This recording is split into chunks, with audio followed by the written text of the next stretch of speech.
Good morning, everybody. Christine Barconi in the NBC4i streaming studio, and I have a very special guest with me this morning. And I asked him just a few minutes ago, does it feel like Christmas morning? And Athletic Director for Ohio State, Gene Smith, welcome. Thank you for being with us this morning. Does it feel like Christmas morning? It does, Christine. It'll feel better on Saturday morning. That'll be truly Christmas for me. Exactly. So I want to start off. So this kind of hit home, the pandemic hit home for a lot of people whenever March Madness was canceled. Did you ever think 7.5 months later we would be at this point where we're still really in the thick of everything, trying to navigate the best route for ourselves and for major athletics?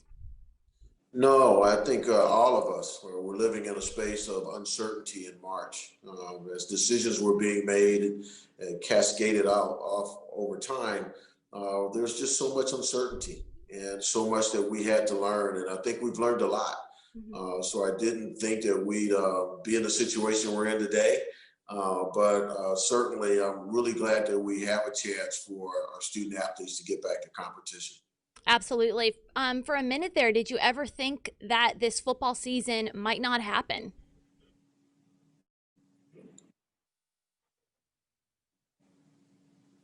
Director Smith?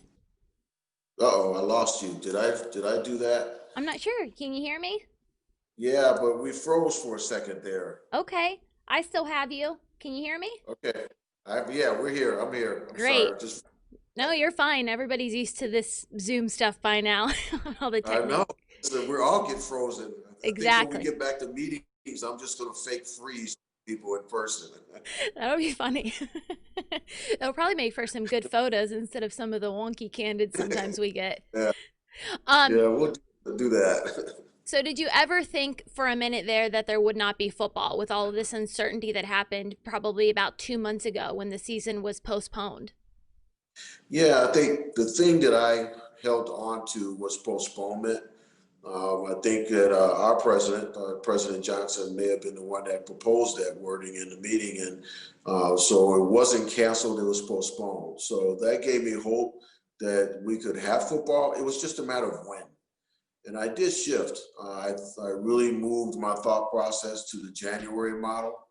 But then over time, as I continued to talk to Ryan Day and frankly, my wife, who's been very strong for me, I began to have hope that we could begin earlier than January. And so we started to socialize that as athletic directors, and then we ultimately came up with this plan. What is Saturday in the shoe going to look like and feel like for you guys? How we keep using the word weird because there's really not a better word to describe it. Yeah, I think you're right, Christine. Weird, surreal. It's just gonna be strange.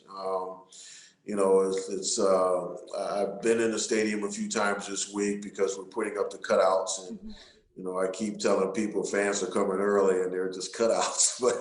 But Yeah. and it's actually pretty attractive. But it's just going to be really strange and weird having no Buckeye fans in the stands and creating the environment that we're also used to. And the shoe is so iconic, Yeah. and but people bring it to life. People make the shoe. And so that's really going to be hard for us. We do have artificial noise, but of course that won't be the same. Never thought as an athletic director I'd be talking about monitoring decibel levels and have a decibel app on my phone. Oh my gosh. So I know, Christine, is weird, That is but weird.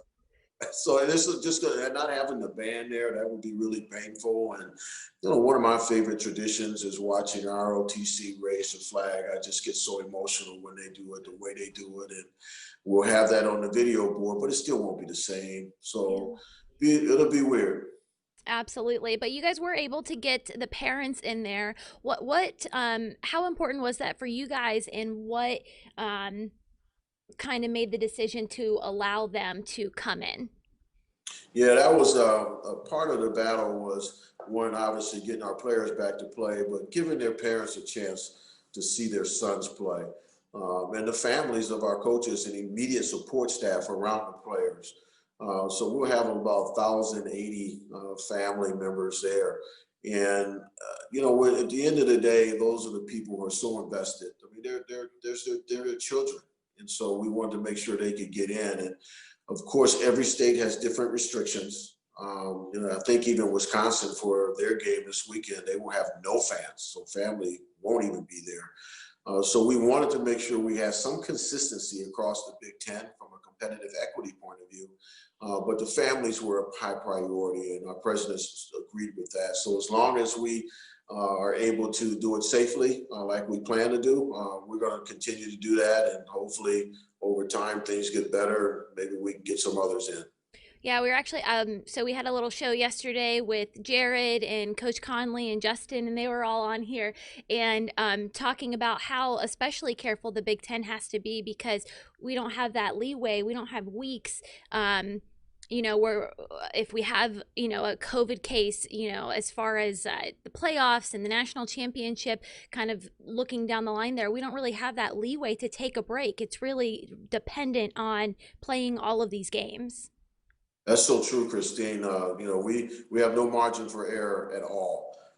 So everyone has to be very diligent with the protocols. Every player, every coach, every support staff member around our players. And I was an advocate for starting October 17th for that very reason, so we could have a bye date in the middle. And then if we had disruptions, we have flexibility. But now we don't have that. And so we really have to make sure that our student athletes, as they have done in the league, pay attention to our protocols, embrace our testing, and do their best to stay negative as we move through the season. And it seems like they've done a really good job about that so far. They have. I'm really proud of our players, and as I talk to my colleagues across the league, really proud of the players across the league. So like other conferences have already started, we'll get started and see how it goes. Absolutely.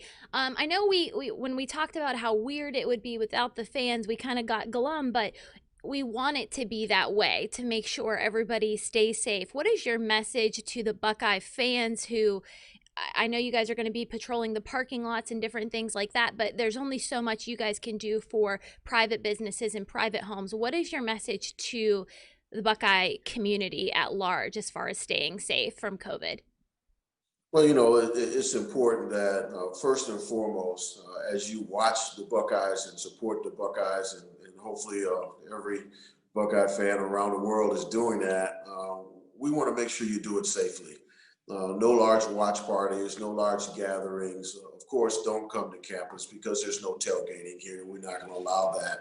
But we got to do everything that we can to mitigate the virus and just protect each other. So wear your mask, wash your hands, physically distance, but don't create super spreaders by having a lot of people together. Evidence has proven that that is a problem. And we do not want Buckeye football to be a contributor to those efforts. So I'm asking everyone, and we are all asking everyone, our players are asking everyone to not create large watch parties where the virus can be spread. Yeah, the best way to be the best Buckeye fan this year rather than coming and buying tickets and different things like that is to stay home. And it seems like a simple request, but that's the best way to be the biggest Buckeye fan this year, it seems like. That's so true. It's a home game now. Every game is a home game, Mhm. and so just stay home and embrace this new world order that we're in right now, and hopefully in 21 we're back in the shoe and can see our kids in person. But right now, just every game's a home game, and you have everything right there at your disposal. You don't have to wait in any long concession lines or any long restroom lines. Everything's right there. Yeah. So embrace the good of all that, but be careful and protect yourselves. Absolutely. So we have a couple more questions if you don't mind. A few of our Sure. viewers are asking about down the line. They're looking forward to some Buckeye basketball. How are things going for that? Are you thinking about having fans in the shot? What are the talks and the authorities saying about that? The medical authorities. Yeah, we are. We have three sports that will be starting in November in the shot. One is men's ice hockey. Hmm. They'll start November 20th, and then men's and women's basketball will start after the 25th.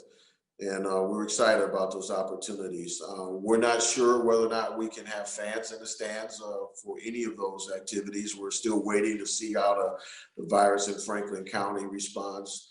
That's a different situation because it's indoors.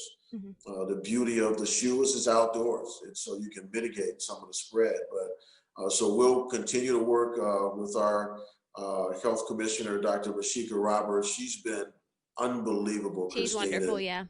oh my goodness, what a joy to work with. And so Mhm. they've been very helpful with us in the stadium. And so as we get closer to the shot activities, we'll engage them and they'll give us guidance on what we can and can't do. But they will play. We're excited about that. And so we're just hopeful that things will let up a little bit on this virus and we might get some flexibility to let some people in. Awesome. Anything else you would like to add before I let you go here? I know this is a very busy few days for you. No, first of all, I want to thank you for providing me an opportunity to share some messages with our fans. But I do just want to reiterate how important it is that all of our fans be careful and don't create large watch parties and understand that every game is a home game. And then the last part is, hopefully everyone embraces our kids. I'm so proud of them and what our coaches have done with our student athletes. And so hopefully everyone will enjoy watching them play. And I think it's a special group of young men. And hopefully everyone embraces them and cheers them on through their television or whatever technology they use. So thank you for having me on, Christine. Absolutely. Thank you so much.